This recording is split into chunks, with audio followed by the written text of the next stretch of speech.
Hello అందరికీ, ఎలా ఉన్నారు? నేనైతే చాలా బాగున్నాను. Welcome back to my channel life with Chinnu. ఈరోజు ఎండుమిర్చి కోడివేపుడు ఎలా చేసుకోవాలో చూపిస్తాను చూడండి.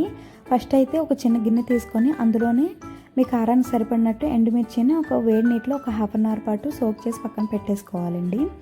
ఇప్పుడు ఫ్రై చేసుకోవడానికి మందంగా ఉండే గిన్నె తీసుకొని అందులోనే ఆయిల్ వేసుకొని వాష్ చేసి పెట్టుకున్న చికెన్ని, ఇంకా అలాగే కొంచెం కరివేపాకు, ఉప్పు, పసుపు కూడా యాడ్ చేసుకొని చికెన్ మంచిగా కలుపుకోవాలండి. మంచిగా కలుపుకున్న తర్వాత మూత పెట్టేసి వాటర్ అది ఇంకిపోయేంత వరకు మంచిగా కుక్ చేసుకోవాలండి. ఇలా ఒక 80% వరకు కుక్ చేసేసుకోవాలండి చికెన్ని. ఇలా ఒక 80% వరకు కుక్ అయిపోయిన తర్వాత ఇందులోనే ఒక చిన్న కప్పు ఆనియన్స్ని ముక్కలుగా కట్ చేసుకొని ఇందులో యాడ్ చేసుకోవాలండి. ఆనియన్స్ మంచిగా ఫ్రై అవ్వనివ్వాలి. ఆనియన్స్ గోల్డెన్ బ్రౌన్ కలర్ వచ్చేంత వరకు మూత పెట్టేసి బాగా మగ్గించుకోవాలండి.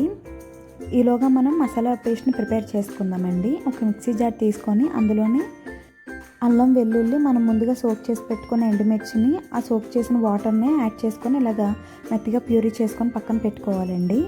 ఈలోగా మన ఆనియన్స్ అవి కూడా మంచిగా ఫ్రై అయిపోతాయండి. ఆనియన్స్ అవి మంచిగా ఫ్రై అయ్యలేదో చెక్ చేసుకోవాలండి. ఆనియన్స్ ఇలా మంచిగా కొంచెం లైట్ పింకిష్ కలర్లోకి చేంజ్ అవ్వగానే మనం ప్యూరీ చేసి పెట్టుకున్న ఎండుమిర్చి అల్లం పేస్ట్ని ఇందులో యాడ్ చేసుకోవాలండి. యాడ్ చేసుకొని బాగా ఫ్రై చేసుకోవాలండి. ఇది త్వరగా మాడిపోతుందండి. సో లో ఫ్లేమ్లో పెట్టుకొని మంచిగా ఫ్రై చేసుకోవాలి, మాడిపోకుండా. ఇలా మంచిగా ఫ్రై అయిపోయిన తర్వాత ఇందులోనే కొంచెం ధనియాల పౌడరు, ఇంకా జీలకర్ర పౌడరు, ఇంకా కొంచెం గరం మసాలా యాడ్ చేసుకోవాలండి.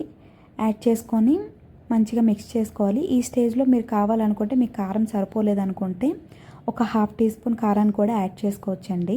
మోస్ట్లీ కారాన్ని అవాయిడ్ చేయడానికి ట్రై చేయండి, ఎందుకంటే ఇది ఎండుమిర్చి నుంచి వచ్చే ఫ్లేవర్ నుంచే రెడీ అవ్వాలి కాబట్టి. ఇలా మంచిగా ఫ్రై అయిపోయిన తర్వాత లాస్ట్లోని స్టవ్ ఆఫ్ చేసేసి అందులో కొంచెం కరివేపాకు, కొత్తిమీర, హాఫ్ చెక్క నిమ్మరసాన్ని కూడా యాడ్ చేసుకొని మంచిగా మిక్స్ చేసుకొని దింపేసుకోవాలండి. మీరు కారం ఎక్కువ తినలేను అనుకుంటే ఈ స్టేజ్లో ఒక 1 టీ స్పూన్ గీని కూడా యాడ్ చేసుకుంటే సరిపోతుందండి. కొంచెం కారాన్ని బ్యాలెన్స్ చేస్తుంది. వీడియో నచ్చితే లైక్ చేసి సబ్స్క్రైబ్ చేసుకోండి.